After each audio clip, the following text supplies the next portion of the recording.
I don't think many consumers are aware that honey is ripe with adulteration.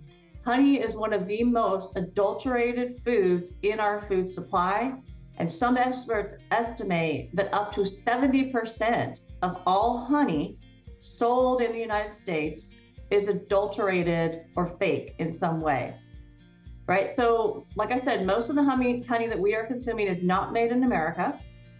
According to the USDA, in 2020, imports accounted for 70% of the total honey that was available. That was up from 54% in 2010. And since 2010, the leading suppliers that have given us our honey are Vietnam, Argentina, India, Brazil, and the Ukraine. Hello, everybody. Welcome to another Beyond Labels podcast. Glad to have you. I'm your farmer, Joel Salatin, co-hosting with my favorite partner, Dr. Sina McCullough. Today, we're going to delve into a topic that I don't think we've ever talked about before, but the consumption of honey in the U.S. is increasing. Actually, apparently, a few people are getting the message about sugar and going to a more natural sweetener, which is honey, which, of course, who doesn't love honey? But the problem is the commercialization of honey has created some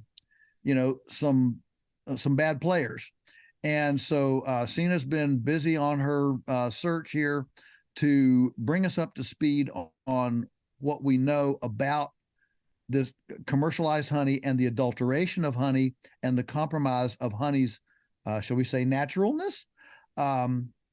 Honey's glory, maybe we could say, that adulteration of that honey distinctiveness that we've all grown to love. So Sina, introduce us and let's see what we got. Awesome. Thanks, Joel. So yes, as you said, I've been busy as a bee researching this. I couldn't resist. So I have a lot to share today, and don't worry, we're going to get into like some solutions as well. So the adulteration of honey is rampant, okay? And this is a problem because real raw honey is well known for being full of bioactive compounds like prebiotics and probiotics. It contains antibacterial and anti-inflammatory properties. It can change the microbiota within your gastrointestinal tract. It can help with all kinds of illnesses and boost the immune system. It's even used as first aid to help heal wounds. So the application of honey has been well known for thousands of years, right? Humans have been consuming it for at least 8,000 years that we know of on record. And right now, as consumers are becoming more aware of the numerous health benefits of honey, like you said, consumption is increasing. In 2022, we consumed 562 million pounds of honey. Demand is so high in the United States that we have to import most of our honey. In the last 10 years alone, imports of honey have surged by 73%, and domestic honey production has remained relatively stable, meaning most of the honey is in fact imported, and we're going to get into why that's a problem.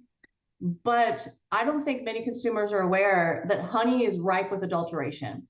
Honey is one of the most adulterated foods in our food supply, and some experts estimate that up to 70% of all honey sold in the United States is adulterated or fake in some way, right? So, like I said, most of the honey that we are consuming is not made in America. According to the USDA, in 2020, imports accounted for 70% of the total honey that was available. That was up from 54% in 2010. And since 2010, the leading suppliers that have given us our honey are Vietnam, Argentina, India, Brazil, and the Ukraine. Okay, these top 5 suppliers represented about 88% of all our imports in 2020. And we'll talk about, we're going to talk a little bit about how some of these are probably coming from China in just a minute, all right? So this is actually a global issue. It's not just an issue of adulterated honey in the United States. The EU actually did an investigation of imported honey, and they found that about 46% of the 320 samples they tested were actually adulterated. So almost half of the samples. Now there are different types. Yeah. Oh, go ahead. So Sina, before we jump into what the adulterants are, what I have my own ideas, and I'm not we do have about 20 hives of honey here on our farm, and so we get our own honey. So I have my ideas on why we have such a shortfall. But what have you found? I mean, can't we produce our own honey? Why do we have to import it? Why aren't we producing more? So one of the big reasons that I have found in my research is the marketplace. So when we have this adulterated fake honey coming into our country, it drives down the price. And so what that means is that the honest beekeepers in America can't actually get the same price point for their honey because the fake adulterated honey is driving down the price in our market. And because as consumers, most of us are not aware that these are adulterants, we are choosing to buy the cheaper honey. And so they're basically, some of them are being driven out of business, right? They can't sell the honey at that price. They're having to take second jobs or leave the market in its entirety. So it's which is really bad for the consumers because that means more of the fake adulterated honey is left on the market for us to buy. Right. I just last week actually at the Indiana Homesteading Conference talked with a commercial beekeeper who I mean he's commercial. He moves hives around with tractor trailer trucks. Okay, we're all familiar with these beekeepers like this. And he just told me he just lost 100 hives in a California almond grove because the neighbor sprayed without and killed 100 hives of bees. I know back years ago we had a beekeeper before we started keeping bees here ourselves. We had a commercial beekeeper that kept a yard of hives on us. He had about in total, he had about 4,300 hives. That's a lot of hives. And he had about 40 here on our farm. And every year, ours were consistently producing way more honey than any of his other yards because our bees never got poisoned. Yeah. And so that is a cost factor here in the U.S. With our monocropping and our poisons and all that. Bees are like a canary, to the environment, and they can't take very much. And then the other thing is that we're so much of our production is monocrop that we don't have the diversity. So then that means diversity of vegetation in any one area, which means then that we don't have a steady flow of blossoms. One of the coolest things we just several years ago we participated with a Smithsonian called a working landscape study, and we were one of I think 29 or 30 sites in Virginia, and I think we were the only one that they found all 8 known varieties of bumblebees known to exist in Virginia. Wow. And they were all excited about it, because we had all these bumblebees. And now I realize those aren't honeybees, all right, but they're kissing cousins. And the only thing we could figure out and they could figure out was that because of our grazing, we have this mosaic in the pasture. So there's always something in bloom because there's stuff that's just been grazed, ready to graze, post grazing. And so you have this quilt pattern, which means there's always something, that has a blossom on it. And when you have a monoculture, you have this flush of blossom and then you have nothing. And so that's why these folks have to, in the perfect world, nobody would be moving hives around from place to place because there would always be enough blossoms in one place just because of vegetative diversity, to keep them going. So So, I think we have a multi-headed a Medusa here that's conspiring against our domestic production. We are perhaps the most monoculture driven agriculture in the world. That hurts. We probably use the most poisons of any place in the world. That hurts. And then we have those stresses then create opportunities for verona mites and all sorts of different things to attack the hives. So and we probably have the highest labor cost in the world. So you combine all those things, and it's a quadruple whammy, and leaves an opportunity for other outfits. So what are the most common adulterants, and what are you finding?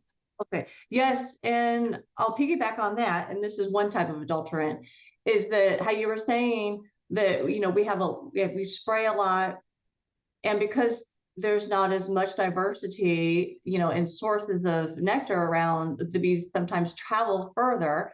And so the organic label on honey, some people have come out, some experts in this field, and they're talking about how you can't even trust that label because they don't know where the bees are going, right? You're not like creating your movable cow fences to keep the bees in, right? So Yeah. the bees are going where they need to go to get the nectar. Sure. And that in our country, pesticides are sprayed, they're so ubiquitous that they're possibly coming in contact with them or the residues. So Sure. they're Yeah, even on our farm, the bees don't stop at the boundary fences. So if the neighbor's over there with his four-wheeler, spraying his thistles or whatever, those bees are going to traverse that. So, so even ours, no doubt, is not as perfect as it could be. yeah, so we would consider that to be one type of adulterant in an organic, type of honey situation. Typical adulterants are treating it with heat, right? And that denatures enzymes and other beneficial structures like the probiotics in the honey. So anytime it's treated with heat, we're considering that an adulterant. Sometimes it's harvested too early as the plant nectar, and doctored up and falsely sold as the end product honey. Sometimes there's additives and colorings that can be used to adulterate the honey. Sometimes the bees are fed different types of syrups to produce the honey rather than their natural foraging, getting the nectar. They just straight feed them the syrups. And obviously, that's going to severely impact the nutritional quality of that supposed honey. The honey itself can be diluted with modified additives like sugars or syrups. And many of us have become aware that honey can be diluted with corn syrup, for example, like high fructose corn syrup. But the sugar syrups made from corn are actually now being phased out, and they're being replaced with sugar syrups made from like rice, wheat, or sugar beet, right? And the reason why they're shifting that is because the high fructose corn syrup, it used to be the most commonly adulterant to thin out the honey because you save money on that. But the isotope test is now easily spotting this adulteration. So the savvy counterfeiters, they switch to these other types of sugars. So as soon as they know that someone is onto them, they're just going to keep switching which adulterant, right? This is also why, kind of as a health side note, when I was healing from the various ailments, diseases that I had, I did not consume honey. Like during that entire healing process, I did not consume honey because I knew that there was a high likelihood that it was contaminated with some kind of glutens, either from the corn syrup or, the rice or the wheat.